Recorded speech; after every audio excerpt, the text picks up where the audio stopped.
Students, 12th class के unit 2 electrochemistry के next part में आज हम पढ़ेंगे fuel cell. What are fuel cell? कुछ सालों में साइंटिस्ट ने एक ऐसे सेल्स को डिज़ाइन किया है और वो सेल क्या कर सकते हैं, केमिकल एनर्जी को, फ्यूल की केमिकल एनर्जी को इलेक्ट्रिकल एनर्जी में चेंज कर सकते हैं directly. That type of cell are known as fuel cell. इन्हीं सेल्स को हम कहते हैं कि फ्यूल सेल होते हैं। ये फ्यूल्स में कौन कौन से में यूज़ हो सकते हैं, जैसे कि H2, CO, CH4, C3H5 या C3H8। इन्हीं को इन सारे फ्यूल्स को हम जनरेट करने के लिए यूज़ करते हैं इलेक्ट्रिकल एनर्जी, जिससे कि थर्मल डिवाइसेस में कोई इंटरवेंशन ना हो, जैसे बॉयलर या फिर टरबाइन। ये जो कन्वेंशनल मेथड होता है कन्वर्जन का, chemical energy of fuel into electrical energy, इसमें क्या होता है, कंबशन ऑफ फ्यूल।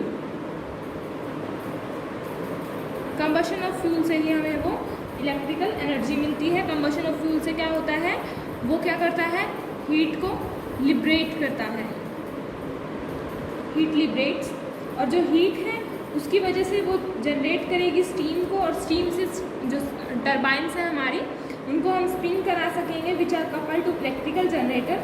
और जो ये प्रोसेस होता है, दिस इज 40% एफिशिएंट। ये प्रोसेस 40% एफिशिएंट।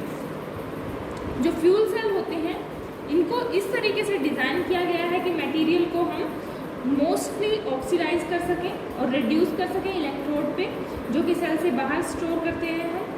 फ्यूल सेल एक फ्लो बैटरी होता है। This is just a flow battery. और वो फ्लो बैटरी क्या करती है, कंटिन्यू करती रहती है ऑपरेट करना, जैसे जैसे रिएक्टेंट आउटसाइड होते हैं इससे बाहर निकलते रहते हैं। हम सबसे पहले एक सक्सेसफुल फ्यूल सेल के बारे में बात करेंगे, जो सबसे ज़्यादा सक्सेसफुल हुआ है आज तक, वो है हाइड्रोजन और ऑक्सीजन की रिएक्शन को इन्वॉल्व करता है। ये वाला सेल हाइड्रोजन और ऑक्सीजन की रिएक्शन को इन्वॉल्व करता है, और इस सेल को हम नाम देते हैं बैकोन सेल। इसको हम बैकोन सेल नाम देते हैं। और ये बैकोन सेल, इसका नाम क्यों पड़ा, on the name of its inventor. और इस बैकोन सेल को अपोलो स्पेस मिशन में भी यूज़ किया गया है। अपोलो स्पेस मिशन के अंदर इसको यूज़ किया गया है। हम बैकोन सेल को अगर हम देखते हैं कि ये क्या क्या कंसिस्ट होता है इसके अंदर, सबसे पहले एनोड एंड कैथोड, फिर उनको एक कंटेनर में रख दिया जाता है ऐसे, एक तरफ से H2 और एक तरफ से O2 ऑक्सीजन, क्योंकि इसका नाम ही क्या है, hydrogen and oxygen fuel cell. That means H2 O2। हम क्या करते हैं, इसमें पोरस इलेक्ट्रोड लेते हैं ऐसे। पोरस मीन्स जिसमें से थोड़ा बहुत आर पार जा सके, मतलब हम पोरस इलेक्ट्रोड लेते हैं ऐसे। उसके बीच में हम रखते हैं इलेक्ट्रोलाइट सॉल्यूशन। जो ये पोरस इलेक्ट्रोड होते हैं, ये क्या होते हैं, इम्प्रेग्नेंट विथ कैटलिस्ट। कैटलिस्ट इनके अंदर होता है। और जो ये हमने इसके अंदर लिया है इलेक्ट्रोलाइट, इलेक्ट्रोलाइट में क्या होता है, KOH, पोटेशियम हाइड्रो ऑक्साइड। यहाँ पे ये एनोड होता है, negative charge, and cathode positive charge, और इनको हम कनेक्ट करा देते हैं ऐसे। तो ये है H2O2 सेल। अगर हम इसके रिएक्शन की बात करें कि इसकी रिएक्शन एनोड पे और कैथोड पे कौन कौन सी रिएक्शन होती है, तो सबसे पहले हम एनोड देखेंगे। एनोड पे इसकी रिएक्शन होती है H2 + 2OH negative, 2H2O plus, इसमें क्या होता है, 2 इलेक्ट्रॉन बाद में निकलते हैं। और कैथोड पे क्या होता है, ऑक्सीजन की रिएक्शन कैथोड पे + 2H2O, इसमें इलेक्ट्रॉन ले लेता है ये 4OH नेगेटिव। अगर हम इसकी नेट रिएक्शन की बात करते हैं तो इसकी नेट रिएक्शन क्या होगी, net reaction would be 2H2 plus O2, 2H2O. This would be the net reaction of 2H2 plus O2 and 2H2O. तो अब हम फ्यूल सेल की एडवांटेज के बारे में बात करते हैं. What are the advantages of fuel cell? कौन कौन सी एडवांटेज होती हैं फ्यूल सेल की?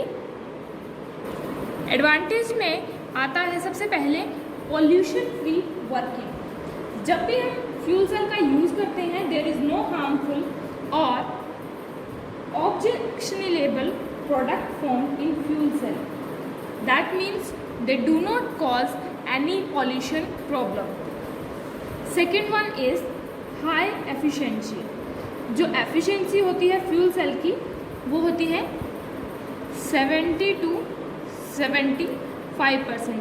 हमने अभी पुराना मेथड जो ट्रेडिशनल मेथड पढ़ा था उसमें थी एफिशिएंसी 40%. दैट मीन्स इसकी एफिशिएंसी इसके कंपैरिजन में डबल पड़ जाती है, इसीलिए हम फ्यूल सेल को ज़्यादा यूज़ कर सकते हैं. Continuous source of energy. जैसे कन्वेंशनल बैटरीज होती हैं इसमें इसकी तरह नहीं होता फ्यूल सेल. फ्यूल सेल में हम क्या कर सकते हैं, energy can be obtained from the fuel cell continuously जब तक फ्यूल सेल को सप्लाई मेंटेन रहेगी. H2O2 सेल जो है उसको जनरेट किया गया था अपोलो मिशन में, इसीलिए यूज़ किया था क्योंकि उसकी जो सप्लाई है वो कॉन्टिन्यूस रहती है. हमारा जो नेक्स्ट टॉपिक है दैट इज कोरोजन. कोरोजन हम पहले क्लासेस में भी पढ़ चुके हैं, लाइक 10th क्लास. कॉमनली जो ऑब्जर्व होता है जब हम ऑब्जर्व करते हैं कि सरफेस जो सर्टेन मेटालिक ऑब्जेक्ट्स हैं, कुछ मेटालिक ऑब्जेक्ट्स का जो कवर होता है, सरफेस होता है, वो कोट हो जाता है किस किस से, ऑक्साइड से या फिर सम अदर सॉल्ट्स, कोई भी अदर सॉल्ट से, किसी भी अदर सॉल्ट जैसे कि कुछ भी, तो उनसे कवर हो जाता है. जब ये अदर सॉल्ट ऑफ मेटल होता है, ये होता क्यों है? Due to long exposure of to the atmosphere. Atmosphere के अंदर जब बहुत टाइम तक उनको रख दिया जाए, खुला छोड़ दिया जाए, तो क्या होता है, वो कोरोडेड हो जाती हैं. फॉर एग्जांपल हम इसमें एग्जांपल कह सकते हैं कि इसके 3-4 एग्जांपल होते हैं. जैसे सिल्वर का होता है, सिल्वर गेट टैर्निश्ड. कॉपर एक ग्रीन कोटिंग डेवलप कर लेता है इसके सरफेस पे. आयरन की रस्टिंग हो जाती है. और जो लेड होता है वो अपना लस्टर खो देता है, वो चमकीला नहीं रहता. इनफैक्ट जो ये मेटल होती हैं ये रिएक्ट करती हैं गैसेस या फिर मॉइस्चर के साथ. जितने भी मॉइस्चर या गैसेस प्रेजेंट होते हैं एनवायरनमेंट में, to develop the coating of undesirable compounds. और जो ये मेटल होते हैं इनको हम स्लोली क्या कहते हैं कि धीरे धीरे ये बिल्कुल ख़त्म हो जाते हैं. कोरोजन को हम डिफाइन कर सकते हैं प्रोसेस में. कौन से प्रोसेस में? Slow conversion of metal into undesirable compounds.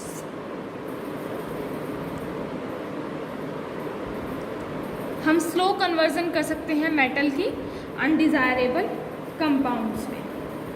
जो रिएक्शन जो अनडिजायरेबल कंपाउंड में ये चेंज होते हैं that is due to the reaction with moisture and other gases. जितनी भी गैसेस प्रेजेंट होती हैं एटमॉस्फेयर में. अब कोरोजन को कौन कौन से फैक्टर अफेक्ट करते हैं? सबसे पहले रिएक्टिविटी ऑफ द मेटल की, किस किस के साथ वो रिएक्ट करते हैं, कौन कौन से मेटल के साथ रिएक्ट करते हैं, कौन कौन सी चीज़ें होती हैं जो मेटल के साथ रिएक्ट कर सकती हैं. Second one is presence of impurities. Impurities की वजह से वो क्या होता है, कोरोजन जल्दी हो जाता है और कोरोजन को रैपिडली होना पड़ता है. प्योर आयरन कभी भी रस्ट नहीं लग सकता. प्योर आयरन जो होता है उसको कभी भी रस्ट नहीं लग सकता क्योंकि वो उसमें कोई भी इम्प्योरिटी प्रेजेंट नहीं होती. जिस आयरन में इम्प्योरिटी प्रेजेंट होती है वो जल्दी रस्टिंग की तरफ जाता है. Second is, third is air and moisture. जो एयर और मॉइस्चर होता है वो सबसे ज़्यादा इसके लिए हार्मफुल होता है. जब भी हम आयरन को, किसी मेटल को बाहर रख दें तो एयर एंड मॉइस्चर की वजह से हेल्पफुल होता है. कोरोजन में बहुत जल्दी प्रेजेंस होती हैं गैसेस जैसे कार्बन डाइऑक्साइड, सल्फर डाइऑक्साइड हवा में, और इसकी वजह से ही ये जो कोरोजन होता है वो बहुत जल्दी हो जाता है. फोर्थ होता है स्ट्रेन इन मेटल. जैसे आयरन आर्टिकल्स होते हैं उनमें बैंड वगैरह आते हैं, डेंट्स होते हैं, स्क्रैचेस होते हैं, निक्स होते हैं, कट्स होते हैं। जितने भी स्ट्रेन होते हैं किसी भी मेटल के अंदर, जितने भी स्ट्रेन होते हैं किसी मेटल के अंदर, वो सब क्या होते हैं, एक तरीके से इसके लिए जिम्मेवार होते हैं कि मेटल में कितनी जल्दी रस्टिंग हुई है। Fifth is presence of electrolyte. Electrolyte जैसे जितने भी कोरोजन के अंदर, कोरोजन को जल्दी होने में मजबूर करेगा अगर इलेक्ट्रोलाइट जितना ज़्यादा प्रेजेंट होगा। आयरन बहुत जल्दी रस्ट करता है अगर वो सैलाइन वाटर के टच में आए, तो मतलब इलेक्ट्रोलाइट के टच में आया है। अगर इलेक्ट्रोलाइट के टच में आया है, सैलाइन वाटर के टच में आया है, दैट मीन्स क्या होगा, वो बहुत जल्दी रस्टिंग हो जाएगी उसमें। नाउ अगर हम बात करते हैं electrochemical theory of rusting. Electrochemical theory of rusting क्या होती है, जो सेल जिसमें इम्प्योर आयरन सरफेस होता है वो बिहेव करता है स्मॉल इलेक्ट्रोकेमिकल सेल की तरह और वो प्रेजेंट होता है वाटर में। वो क्या क्या कंटेन करता है, डिजोल्व ऑक्सीजन और कार्बन डाइऑक्साइड। ऐसे सेल को हम कोरोजन सेल या फिर कोरोजन कपल भी कहते हैं। अगर हम बात करें कि एनोड पे कौन सी रिएक्शन होती है, Fe2 + 2 इलेक्ट्रॉन। ऐसे ही अगर कार्बन डाइऑक्साइड की बात करें तो ये ऐसे रिएक्ट कर जाता है H + HCO3 नेगेटिव। ये इलेक्ट्रोकेमिकल रिएक्शन थी रस्टिंग की, इलेक्ट्रोकेमिकल थ्योरी ऑफ रस्टिंग भी हम कह सकते हैं। नाउ प्रिवेंशन ऑफ कोरोजन आता है। प्रिवेंशन कैसे कैसे कर सकते हैं हम, कोरोजन से कैसे हम रिप्लेस कर सकते हैं, क्योंकि lot of money has to be spend every year to repair and replace the rusted structure. तो हाउएवर हम सेवरल मेथड्स यूज़ कर सकते हैं to protect these metals from corrosion. First one is barrier protection. Barrier protection means हम उनके ऊपर, उनके surface के ऊपर पेंट कर सकते हैं, कोटिंग कर सकते हैं किसी और मेटल की, इलेक्ट्रोप्लेटिंग कर सकते हैं आयरन की कोरोसिव मेटल से। जैसे नॉन कोरोसिव मेटल होती है कोई भी, आयरन को उसके ऊपर उसकी इलेक्ट्रोप्लेटिंग कर दे, दैट मीन्स क्या होगा, आयरन के ऊपर फर्क नहीं पड़ेगा और जो नॉन रस्टिंग, जो नॉन कोरोसिव मेटल है उसी के ऊपर फर्क पड़ता रहेगा और वो कोरोड नहीं हो सकती। Second is sacrificial protection. इस मेथड में हम क्या कहते हैं, जो सरफेस होता है आयरन का उसमें मोर एक्टिव मेटल डाल देते हैं हम उसके ऊपर, जिंक जैसे कि, उससे क्या होगा, वो इलेक्ट्रॉन लूज करेगा और प्रेफरेंस रहेगी आयरन को और आयरन को कवर करके रखेगा ड्यू कोर्स ऑफ टाइम। जितने टाइम तक वो प्रेजेंट रहेगा आयरन रस्ट नहीं जाएगा, रस्टिंग की तरफ नहीं जाएगा। थर्ड है इलेक्ट्रिकल प्रोटेक्शन। इलेक्ट्रिकल प्रोटेक्शन में क्या होता है, इसको भी एक तरीके से सैक्रिफिशियल प्रोटेक्शन ही कहा जाता है। जैसे हमारा था एक बैरियर प्रोटेक्शन, सेकंड हमारा था सैक्रिफिशियल प्रोटेक्शन और थर्ड हमारा था इलेक्ट्रिकल प्रोटेक्शन। इलेक्ट्रिकल प्रोटेक्शन को भी सैक्रिफिशियल प्रोटेक्शन ही एक तरीके से माना गया है। इसमें क्या होता है, दो तरीके की मेटल रख दी जाती है। एक्सपोज सरफेस जो आयरन का होता है उसको कनेक्ट कर दिया जाता है किसी और बहुत ज़्यादा एक्टिव मेटल से, जैसे कि मैग्नीशियम। इसमें क्या होता है, जितनी जैसे मैग्नीशियम है इसको हम यूज़ कर सकते हैं और मैग्नीशियम की जगह हम एल्यूमिनियम भी ले सकते हैं, जिंक भी ले सकते हैं। इसमें जितनी भी मोर एक्टिव मेटल हम ऐड करेंगे ये एनोड की तरह एक्ट करेगी और ये क्या करेगी, इलेक्ट्रॉन लूज करेगी। इलेक्ट्रॉन लूज करेगी और जो आयरन है जिसको लेके चल रहे हैं वो एक कैथोड की तरह एक्ट करेगा और वो इलेक्ट्रॉन गेन करेगा। इस मेथड से हम क्या कहते हैं, कैथोडिक प्रोटेक्शन। मतलब जो कैथोड बन के जो हुआ प्रोटेक्शन उसको हम कैथोडिक प्रोटेक्शन कहते हैं। जैसे वाटर पाइप्स होते हैं ज़मीन के अंदर, अंडरग्राउंड होते हैं वाटर पाइप्स, या फिर टैंक होते हैं जितने भी आयरन के बने होते हैं, उनको ऐसे ही सुरक्षित किया जाता है, प्रोटेक्ट किया जाता है by connecting them to more easily oxidizable metal. उनको कनेक्ट कर दिया जाता है मैग्नीशियम वगैरह से। हमारा फोर्थ और लास्ट पॉइंट है use of anti rust solution. Anti rust solution होता है जितने भी फॉस्फेट या फिर अल्कलाइन सॉल्यूशन होते हैं, फॉस्फेट, क्रोमेट, ये सारे सॉल्ट एंटी रस्ट सॉल्यूशन की तरह एक्ट करते हैं। आयरन इलेक्ट्रॉन को आयरन आर्टिकल को जब इनमें डिप कर दिया जाता है, बॉयल करते हुए सॉल्यूशन में डिप कर देते हैं हम इनको, तो ये क्या होता है, सोडियम फॉस्फेट का strongly alkaline solution sodium phosphate का अगर हम लेते हैं तो उसमें क्या बन जाता है, आयरन फॉस्फेट बन जाता है।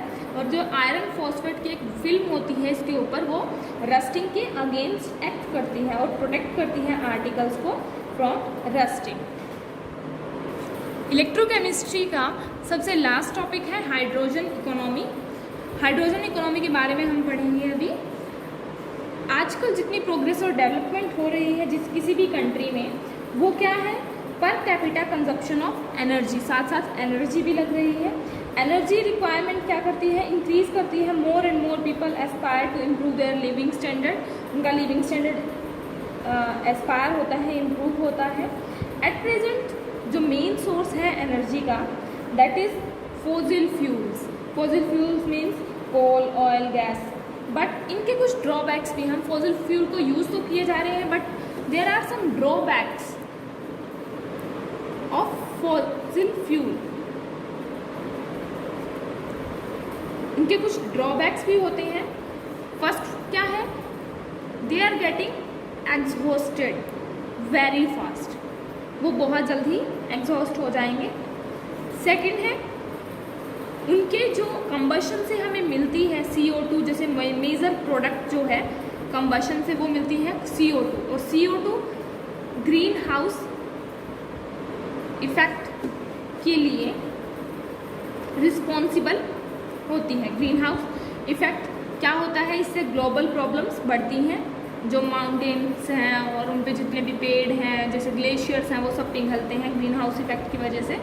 तो CO2 जो है वो ग्रीन हाउस इफेक्ट का एक रिस्पॉन्सिबल बन जाती है उसके लिए, और इसकी वजह से ग्लोबल प्रॉब्लम्स भी बढ़ रही हैं। तो ये दोनों इनके ड्रॉबैक्स हैं। जो हम फॉसिल फ्यूल यूज़ करते हैं, ये दोनों उनके ड्रॉबैक्स हैं।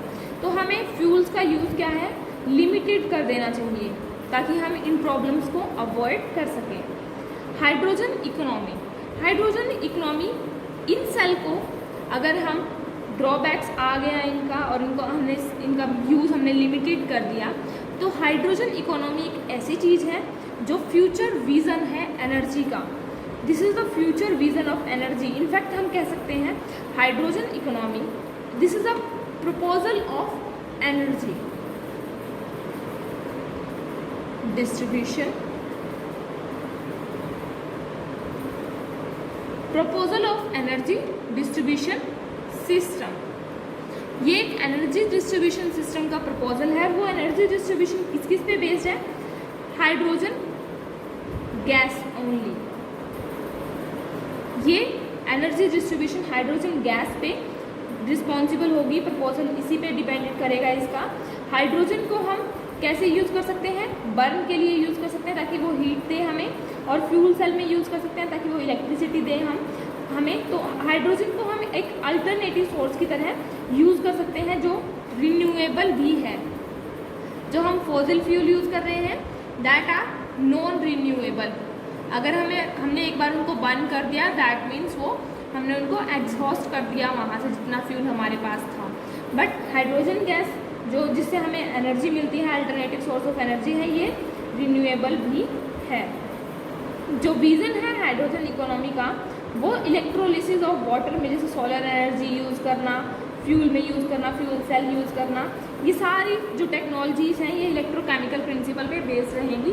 तो हाइड्रोजन इकोनॉमी एक प्रपोजल है एनर्जी डिस्ट्रीब्यूशन सिस्टम का, just based on hydrogen gas, and that is a renewable source of energy.